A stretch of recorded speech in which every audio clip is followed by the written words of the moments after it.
Otep à tous, bien-aimés frères et sœurs, Monsieur Martin Fayulu sort de son silence.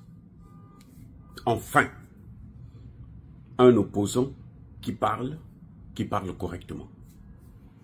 Monsieur Martin Fayulu a parlé aujourd'hui et il a précisé qu'il n'y a aucune raison qui peut justifier qu'un homme puisse prendre les armes pour faire la guerre contre l'État.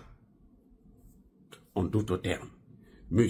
Martin Fayulu condamne la rébellion, le terreau-terreau de Corneille Nangaa et ses soldats rwandais. M. Fayulu reconnaît que le pays est attaqué et que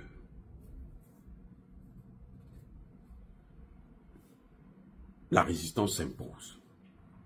Et il dit à Corneille Nangaa un message clair.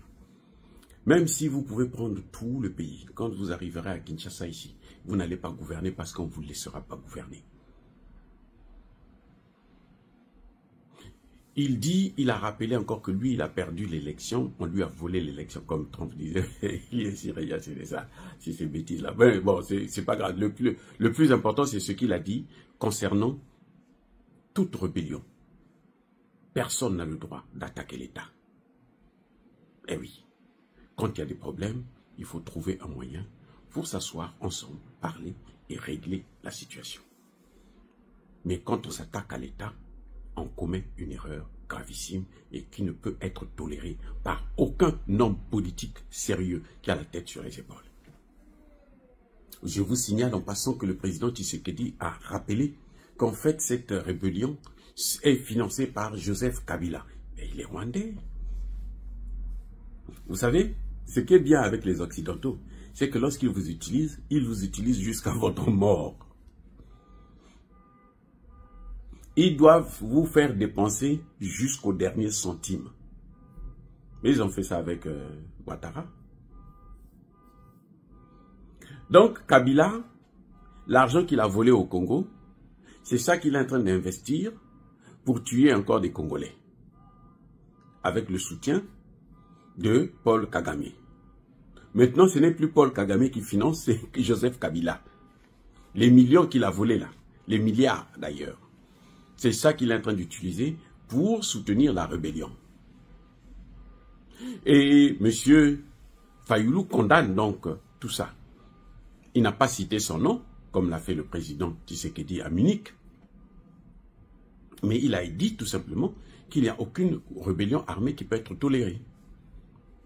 Mon problème avec Martin Fayulu, c'est que, regardez, il a attendu presque 3 semaines ou plus pour parler. Le président de la République avait demandé qu'il y ait un sursaut national, unité nationale pour faire face à l'adversité criminelle de Paul Kagame. Et donc de ce supplétif congolais du M23 et de l'Alliance pour le fleuve Congo. Oui, donc lui, c'est maintenant qu'il parle réellement. Mais même là, c'est comme s'il avait honte d'aller voir le président Tshisekedi, de faire un front commun pour réunir ceux qui le soutiennent et ceux qui soutiennent Tshisekedi ensemble pour combattre l'ennemi.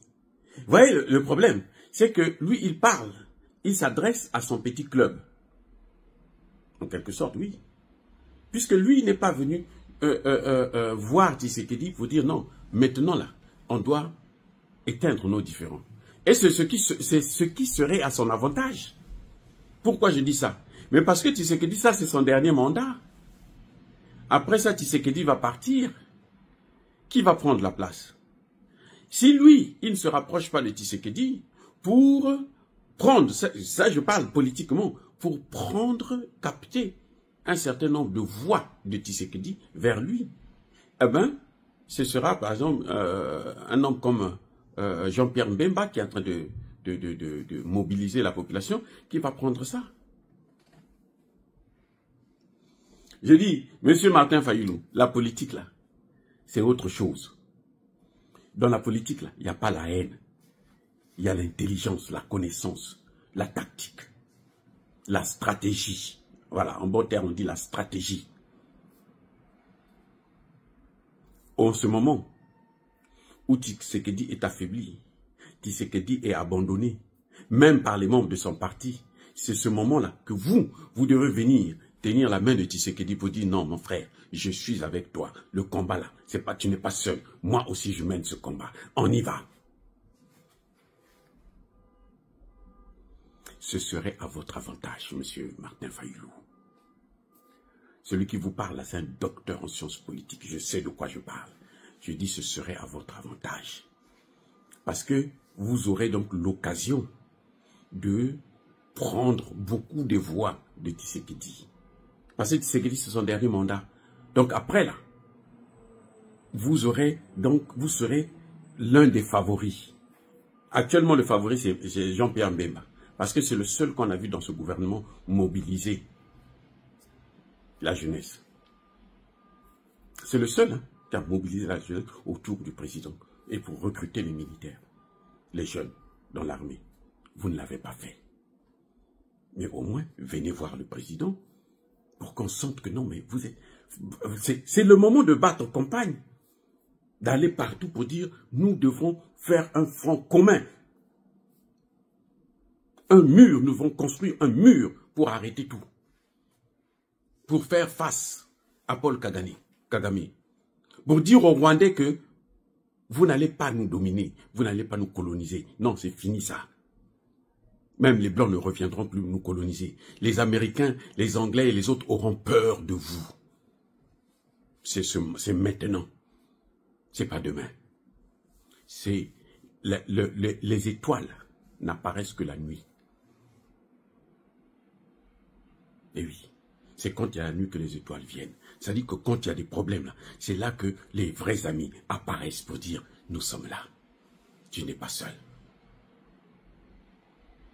Et c'est parce qu'en politique, tout ce qu'on fait là, ça doit être stratégique. Pour ça, quand on cherche le pouvoir là, tout ce qu'on fait là doit être dans le but d'atteindre ces objectifs du pouvoir.